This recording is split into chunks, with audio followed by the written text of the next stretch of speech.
Hello guys, कैसे हैं आप सब। तो दोस्तों कुछ दिन पहले एक्सजी ने दोस्तों रिपोर्ट किया था कि दोस्तों गूगल पिक्सल 3 पे काम करना शुरू कर दिया है उसने। और दोस्तों इसका लाइव एग्जांपल हम इस तरीके से मिल सकता है कि दोस्तों अभी कल ही दोस्तों एक्सजी ने दोस्तों एक लॉन्चर रिलीज़ किया है जो कि दोस्तों गूगल पिक्सल 3 का है।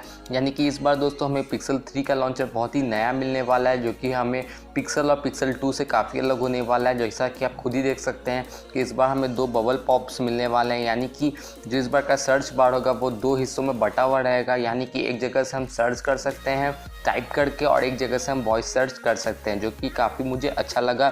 साथ ही साथ दोस्तों आपको स्क्रॉल एनिमेशन तो मिलेंगे जैसे कि हमें पिक्सल और पिक्सल 2 में देखने को मिला था। तो ये दोस्तों एक छोटी सी वीडियो थी जो आपसे शेयर करनी थी।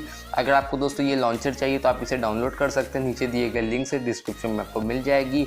दोस्तों मिनिमम रिक्वायरमेंट है इस लॉन्चर को यूज़ करने के लिए कि आपका फ़ोन एंड्रॉयड नूगट या उससे ऊपर पे रन करना चाहिए। यानी कि आप एंड्रॉयड नूगट या उससे ऊपर पे अगर रन कर रहे हैं तो आप इस लॉन्चर को यूज़ कर सकते हैं। तो आशा करता हूं दोस्तों ये वीडियो को पसंद आया होगा, तो ज़रूर से इस वीडियो को लाइक कर दीजिएगा।